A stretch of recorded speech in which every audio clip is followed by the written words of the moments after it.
এরপরে প্রশ্ন হলো, ছোটবেলা থেকে শুনে আসছি এক ওয়াক্ত নামাজ ছেড়ে দিলে 2 কোটি বা তার চেয়ে বেশি সময় জাহান্নামের আগুনে থাকতে হবে, এটা কতটুকু সহি? ভাই এই মর্মে একটা কথা আপনারা ছোটবেলা থেকে শুনে আসছেন, আমরা সবাই শুনে আসছি, সেটা হলো এক ওয়াক্ত নামাজ কাজা করলে, এক ওয়াক্ত নামাজ না পড়লে, তাহলে সেই ক্ষেত্রে 2,88,00,000 বছর জাহান্নামের আগুনে পোড়াইতে হবে এক ওয়াক্ত নামাজ কাজার কারণে, ছাড়ার কারণে। এই কথা শুনছেন না আপনারা? তো এই বিষয়টি আসলে যেই বর্ণনাতে পাওয়া যায়, সে বর্ণনাতে 80 হুকবার কথা বলা হয়েছে, 80 হুকবারকে যোগ বিয়োগ করে 2,88,00,000 বছর বের করা হয়েছে। এটা ফাজাইলে আমালে শেখুল হাদিস জাকারিয়া রহমতুল্লাহ আলাইহি উল্লেখ করে এরপরে বলেছেন এই মর্মে হাদিস বিভিন্ন বইতে লেখা আছে, কিন্তু আমি কোথাও পাই নাই। এবং বিশুদ্ধ কথা হলো এটাই যে 2,88,00,000 বছর জাহান্নামের আগুনে পড়বে এক ওয়াক্ত নামাজ কাজা করার কারণে। এই মর্মে কোনো বিশুদ্ধ তো দূরের কথা, কোনো আপনার দুর্বল হাদিসও নাই, বরং এটি সম্পূর্ণ জাল, ভিত্তিহীন। কোনো হাদিসের কিতাবে এরকম কোনো কথা বলা হয় নাই।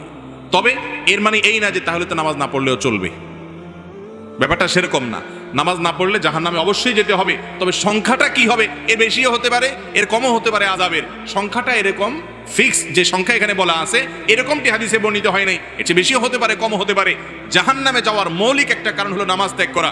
আল্লাহ রাব্বুল আলামিন কোরআনে কারীমে বলেছেন, জাহান্নামীদেরকে যখন জিজ্ঞাসা করা হবে, মা সালাকাকুম ফি সাকার, তোমাদেরকে জাহান্নামে কোন জিনিসে নিয়ে এসেছে, কোন অপকর্মে জাহান্নামে এনে ছেড়েছে, তখন তারা বলবে প্রথমেই ক্বালু লাম নাকু মিনাল মুসল্লি, তারা বলবে আমরা মুসল্লি ছিলাম না, নামাজ পড়ি নাই, এই জন্য জাহান্নামে আসছি। এই জন্য নামাজ না পড়লে জাহান্নাম, এটা অবশ্যই কোরআন হাদিস থেকে, কোরআন থেকে বর্ণিত।